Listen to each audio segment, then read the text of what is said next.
Hello.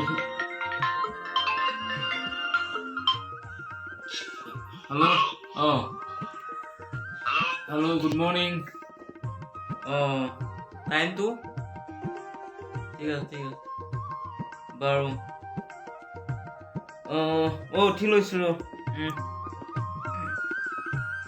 High দোস্তু good morning to you তো গমটো পাইছে phone এটা আহিছে এতিয়া মই এফালে যাব লাগিব ক'ত যাম গম পাইছে মনদীপৰ ষ্টুডিঅ' যাম মনদীপৰ ষ্টুডিঅ' তাত মোৰ ভাইটিৰ আজি গান কেইটামান ৰেকৰ্ডিঙৰ কাম আছে তো মই ভাবিলোঁ তাতে যোৱাও হ'ব লগতে মোৰ ব্লগ এটা বনাই দিয়া হ'ব যে কেনেকৈ গান বনোৱা ঠিক আছে তো মই এতিয়া ওলাওঁ দেৰি নকৰোঁ তো আমি এতিয়া যাত্ৰা কৰিম মনদীপৰ ষ্টুডিঅ'ৰ ফালে লগত আছে দেৱগত আমি আজি দেখাম কেনেকৈ গান বনাই কেনেকৈ নতুন গান ক্ৰিয়েট কৰা হয়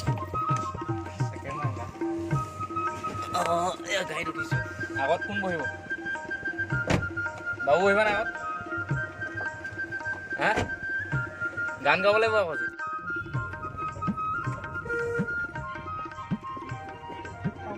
আমাৰ গাড়ী ষ্টাৰ্ট হৈছে এতিয়া ব'লক আমি আগবাঢ়োঁ মনদীপৰ ষ্টুডিঅ'ৰ ফালে তাতে আপোনালোকক দেখাম কেনেকৈ গান এটা বনোৱা হয় আৰম্ভণিৰ পৰা চাই থাকক ৰাগনৰ এতিয়া আমি পাইছোঁ ভুগদু দলং এইখন ভুগদু দলং যোৰহাটৰ এখন প্ৰধান নদী বুলি ক'ব পাৰি এতিয়া আমি ইয়াত পাইছোঁহি নেশ্যনেল হাইৱে 37 ন ইয়াতে আপোনাৰ কনষ্ট্ৰাকশ্যনৰ কাম চলি আছে 4 লেণ্ডৰ ইয়াৰ পৰা আমি যাম চাৰিগাঁৱতে গৈ পাম মনদীপৰ ষ্টুডিঅ' মোৰ লগত আছে আমাৰ ৰূপক দা ভাওনা জগতৰ এজন বিশিষ্ট শিল্পী এখেতক মই চিনাকি কৰি দিছোঁ সকলোৱে পৰিচিত আমি ষ্টুডিঅ' কাম এটাত আহি আছোঁ চাৰিগাঁও মনদীপৰ ষ্টুডিঅ'লৈ ৰাইজক আমাৰ যিটো এটা এলবাম আমি প্ৰস্তুত কৰি আছোঁ মনদীপলৈকে আমি মুক্তি দিম এলবামটোৰ নামটো কৈ দিব কৃপা সিন্ধু এই এলবামটোৰ কামৰ কাৰণে আহি আছোঁ ৰাইজে নিশ্চয় আমাৰ সংগীত গীতৰ এলবাম হ'ব মোৰ লগত আৰু এজন আছে মই দেখাই দিছোঁ ভাওনা জগতৰ শ্ৰেষ্ঠ গায়ন অসমৰ শ্ৰেষ্ঠ গায়ন বুলি ক'ব লাগিব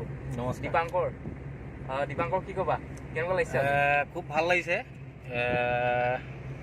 আজি আমি আমাৰ এলবাম এটা কাম কৰিবলৈ গৈ আছোঁ ভক্তিমূলক গীত ইয়াতে আপোনাৰ নামটো হৈছে কৃপা সিন্ধুৰা প্ৰডাকশ্যনৰ নিবেদন আজি আহিছোঁ ইয়ালৈ আমাৰ খুব দ্ৰুতগতিত কাম চলি আছে আজি আপোনালোকে দেখা পাব নিশ্চয় শুনি ভাল পাব আপোনালোকলৈ আগবঢ়াই দিম কৃপা সিন্ধু শীৰ্ষক গীত কেইটিমান আপোনালোকে আঁকোৱালি ল'ব বুলি আমি আশা কৰিলোঁ দেৱগত নমস্কাৰ মোৰ ভাইটি হয় ইয়াৰ আৰু এটা গান বিশ্বকৰ্মাত ওলাইছে ন বিশ্বকৰ্মা পূজানে ৰিলিজ দিয়া হৈছে কলি আগমন বুলি এবাৰ গাই দিবা নি ৰাজা শুনিব ইউটিউবত লিংকটো দি দিলে হ'ল ইউটিউবত মানে এনে লগত শুনি অলপ ভাল পাব ইণ্টাৰেষ্টেড হ'ব অকণমান গাই দিছোঁ গুণগুণাই দিছোঁ শূন্য শূন্য ভৈল ধৰ্ম দূৰে গৈল বসুমতী কৰিছে ক্ৰন্দন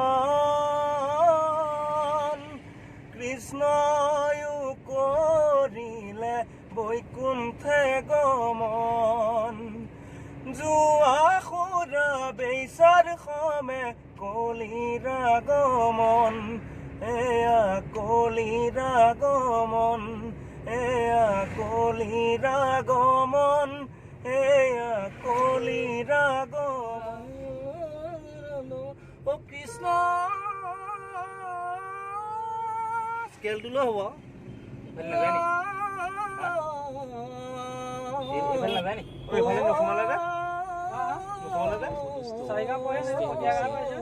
আমাৰ ৰাস্তাটো অলপ খেলি মেলি গৈছে কি হয় গম পায়নে পাহৰিছে যে অলপ মানে ধৰিবলৈ দিগদাৰ হয় আজিকালি চাৰিআলিবিলাক তো আমাৰ যিটো সোমাই যাম ৰাস্তাটো মানে পাহৰি গৈছোঁ আমি আকৌ বেক কৰিব লাগিব এতিয়া গাড়ীখন বেক কৰি লওঁ ঠিক আছে তো এতিয়া আমি যাম নিমাতী ৰোড যিটো ৰাস্তাত মাজুলী যাব পাৰে একচুৱেলি আমি ইফালে যাম মনদীপৰ ষ্টুডিঅ'টো সিফালে আছে এইটো ৰাস্তাত গ'লে আপুনি নিমাতী যাব পাৰিব নিমাতীতে কি যায় গম পায় নহয় মাজুলী যাব পাৰি এইটো নিমাতী ৰোড দেখাই দিছোঁ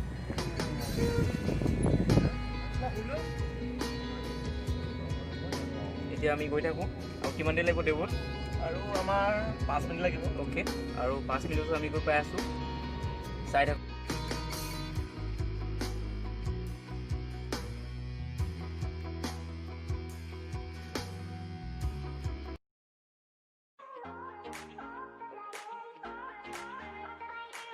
সুযোগ আমি পাইছোঁ এতিয়া মন্দিপ ষ্টুডিঅ'। এতিয়া মন্দিপ ষ্টুডিঅ' এইটোৱে হৈছে এম ষ্টুডিঅ'। আজি আমি য'ত অহাৰ কথা আছিলে, য'ত আহি আপোনাক দেখুওৱা কথা আছিলে যে গান কেনেকৈ বনোৱা হয়, এইটো হৈছে মন্দিপৰ এম ষ্টুডিঅ' যোৰহাট ষ্ট্ৰীটত। খুব ভাল ষ্টুডিঅ'। ইয়াৰ গানবিলাক খুব মানে মিক্সিংটো খুব ভাল হয়। মই আগতো আহিছিলোঁ তাৰ গানত।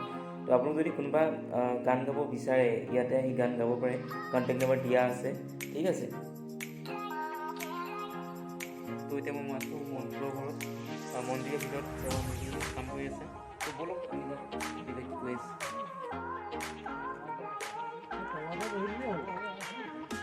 মই এতিয়া ভিতৰলৈ সোমাই যাম। ইয়াতে দেখিছোঁ মানুহ বহুত আছে, মানে আমাৰ লগৰে হয় এইটো। কাম কৰি আছে ইয়াতে, মন্দিৰে ৰেকৰ্ডিঙৰ কাম কৰি আছে। তো চাওঁ আমি ইয়াতে কেনেকৈ গান এটা বনোৱা হয়, ঠিক আছে।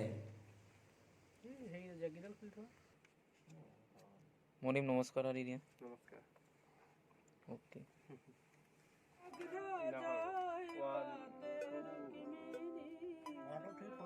এতিয়া আমাৰ গানৰ ফাৰ্ষ্ট গাইডটো লোৱা হ'ব। ফাৰ্ষ্ট গানটো ৰূপকদাই গাইড কৰিব। এয়া দেখিছে আপোনালোকে, এটা গাইড লৈ আছে। ফাৰ্ষ্ট গানটো গাইড, ইয়াৰ পিছত দীপাংকৰ এটা গাইড ল'ব। আপোনাক দেখাম, গোটেইখিনি দেখাবলৈ সম্ভৱ নহয়, যিহেতু দুটা গানৰ গাইড নাই নেকি আপোনাৰ 2 ঘণ্টা সময় লাগিব। 2 ঘণ্টা ইয়াত দেখাবলৈ দিগদাৰ হয়। চ' আপোনাক অকণকৈ দেখাইছোঁ মই সৰুকৈ। এইটো ৰূপকদাই গাইড কৰিছে, ইয়াৰ পিছত দীপাংকৰে গাইড কৰিব। দীপাংকৰ গানটো খুব ভাল গান, শুনিব। এইটো দীপাংকৰে গাইড কৰিছে। বীৰ বৃকুদৰে দুয়োৰো ভাঙিলে, শ্ৰী কৃষ্ণই দিছিলে গন্ধাৰীয়া।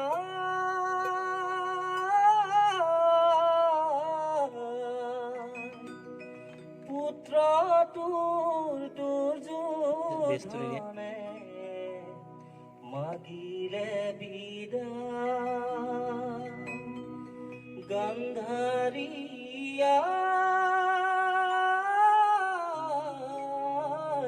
পুত্ৰ তোৰ দুৰ্যোধনে মাগিলে বিদায়।